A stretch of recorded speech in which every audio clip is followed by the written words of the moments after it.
The wind moved slowly across the dusty road, carrying the dry smell of earth and fading grass.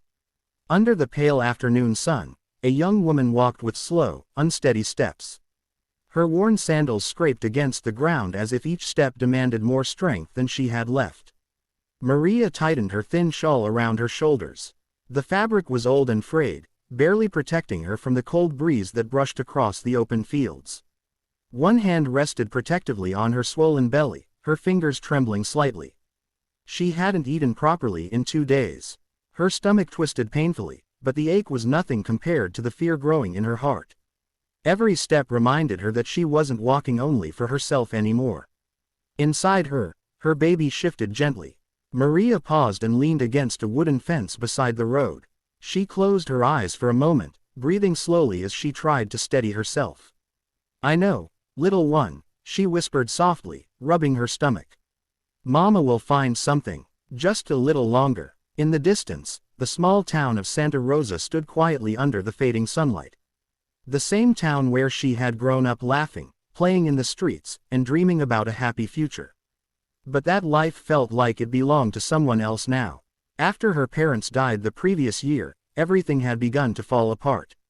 The small house they had owned had been sold to cover debts. The people who once greeted her warmly had slowly turned cold when they noticed her growing belly. And the man who promised he would never leave her had disappeared the moment she told him she was pregnant. Maria walked toward the first house at the edge of town. Her heart pounded nervously as she lifted her weak hand and knocked. A moment later the door opened slightly. A middle-aged woman looked out with a suspicious expression. "Yes." Maria lowered her eyes, ashamed but desperate. "Please, I'm sorry to bother you," she said quietly. "I'm pregnant and I haven't eaten. Could you spare a little bread?" The woman stared at her for a few seconds, her eyes scanning Maria's worn clothes and tired face. Then her lips tightened. "You girls should think about your mistakes before asking strangers for help," she snapped. Before Maria could say another word, the door slammed shut. The sharp sound made Maria flinch. She stood there silently, staring at the closed door as tears filled her eyes. Her chest felt tight, but she forced herself to swallow the pain. Crying wouldn't feed her baby. She turned away slowly and walked to the next house. Knock. No answer. At the third house, an elderly man simply waved his hand dismissively from the window. "Go away," he shouted. "I don't give charity." Each rejection made her steps heavier. The sun began to sink lower in the sky, painting the town in soft orange light as Maria slowly reached the last street. Her legs trembled from exhaustion, and her breathing grew shallow. She placed both hands on her belly as another small kick came from inside. A weak smile touched her lips. "You're strong already," she whispered. When she reached the edge of town, Maria stopped walking. Ahead of her stretched miles of open land, wide golden fields surrounded by long wooden fences. In the distance stood a large ranch house, its roof glowing under the setting sun. Everyone in the region knew that land. The Alvarez Ranch, and the man who owned it. Diego Alvarez. People spoke about him with a mixture of respect and fear. He was powerful, wealthy, and rarely seen in town. Workers said he controlled thousands of acres and hundreds of cattle. Maria stared at the massive iron gate leading to the ranch road. Her heart filled with doubt. "They'll probably throw me out," she murmured. But then a sharp wave of hunger passed through her body, making her knees weak. The baby moved again. Maria took a deep breath. "I have to try," she whispered. Slowly, she pushed the gate open and began walking down the long dirt road leading toward the enormous ranch house. By the time she reached the front porch, the sky had turned deep gold and purple. Her hands were shaking. With the last strength she had left, Maria raised her hand and knocked on the door. Then she waited, praying that this door would not close like all the others. Maria sat quietly at the large wooden dining table, her back straight but tense, as if she were afraid to touch anything around her. The ranch house felt enormous compared to the small places she had been sleeping in lately. Warm lights filled the room, reflecting softly off the polished floors and the tall windows that looked out across the wide fields. For a moment, she wondered if she should even be there. Her fingers nervously twisted the edge of her worn shawl while she waited. From somewhere deeper in the house, she could hear the faint sound of dishes and cabinets opening.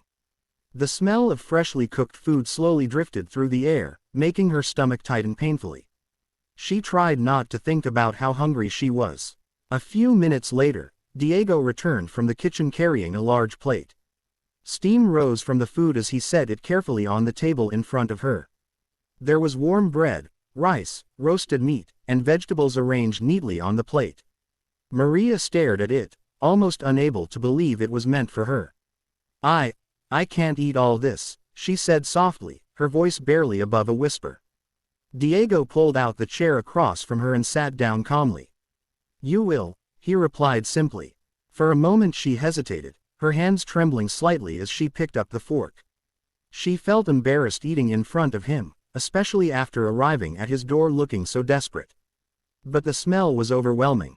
She took a small bite. The warm food filled her mouth, and suddenly her eyes burned with tears.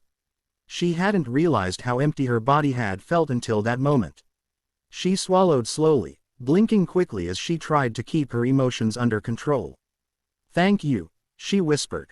At first she ate slowly, carefully, but after a few minutes the hunger she had been fighting for days took over.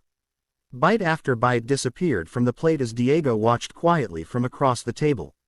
He didn't interrupt her, he simply observed. He noticed how thin her arms were, how tired her eyes looked, and how she occasionally placed a protective hand over her belly while eating, as if reassuring the baby that food had finally arrived. You're from Santa Rosa? He asked after a while. Maria nodded gently while finishing a bite. My parents lived there, she said softly. I grew up there, and now, she lowered her gaze to the table. They passed away last year. Diego leaned back slightly in his chair, his expression turning more serious. And the father of the child? Maria's fingers tightened around the fork. For a moment she didn't answer. He left, she said finally. When I told him I was pregnant. The room became quiet again. Outside the tall windows, the sky was slowly turning orange as the sun began to sink over the ranch lands. Diego watched her for another moment. No family? He asked. She shook her head slowly.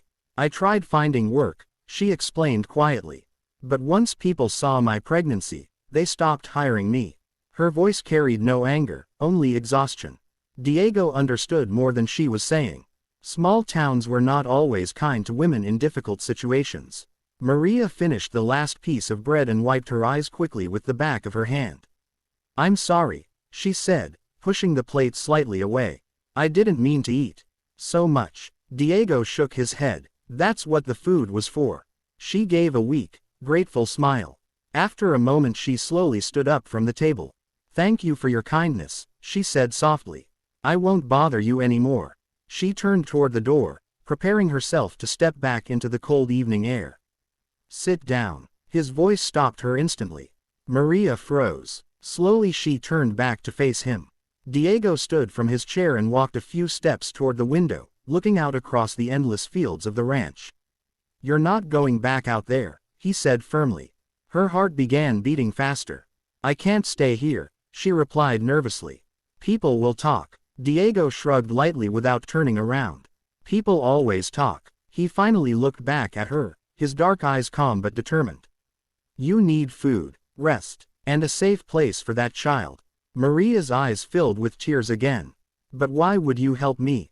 She asked quietly. For a few seconds he said nothing. Then his voice softened slightly. Because someone should have helped you long before you reached my door. The words struck her deeply, warming a place in her heart that had felt cold for months. Diego walked back toward the table. There's a small guest house behind the barn, he said. You can stay there. When you feel stronger, you can help around the ranch if you want.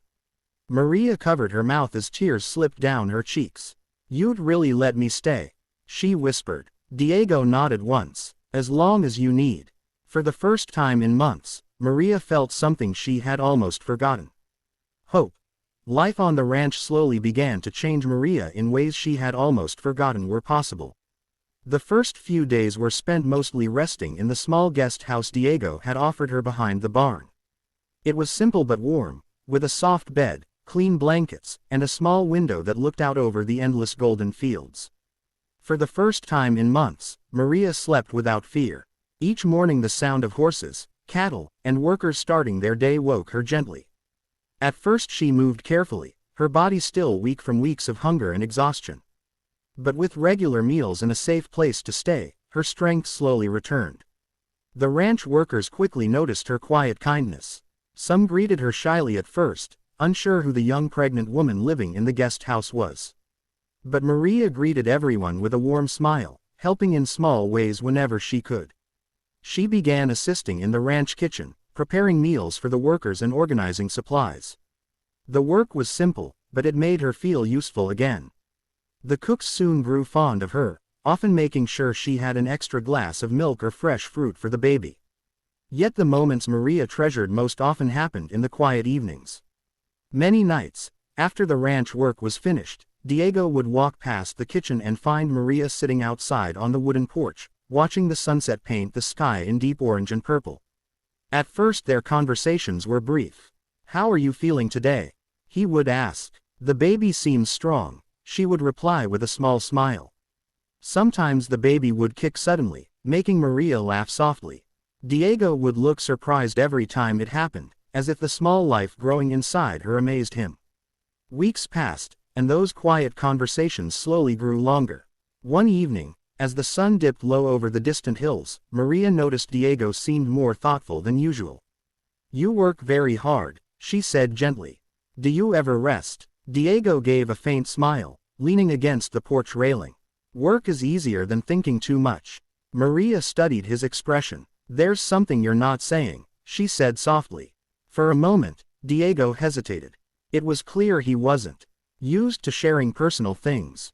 But something about Maria's calm presence made silence feel unnecessary. "I was engaged once," he admitted quietly.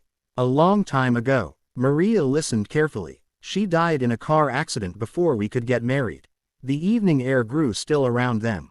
"After that," he continued, "I buried myself in the ranch. Expanding it, building it, growing it. It gave me something to focus on." Maria looked out over the fields before speaking. "Losing someone you love leaves a deep silence," she said gently. "But sometimes life finds a way to fill it again." Diego glanced at her, surprised by her understanding. "You still believe that?" he asked. Maria rested a hand on her belly. "I have to," she said softly. "For this little one." As the months passed, Maria's belly grew larger, and the ranch began to feel more like home. The workers treated her with warmth, and Diego found himself spending more time near the guest house than he ever had before. Then one stormy night, everything changed. Thunder rolled across the sky as heavy rain fell over the ranch. Maria woke suddenly with a sharp pain in her stomach. Within minutes she realized what was happening. The baby was coming. A ranch worker rushed to alert Diego, who immediately drove Maria to the nearest hospital through the pouring rain.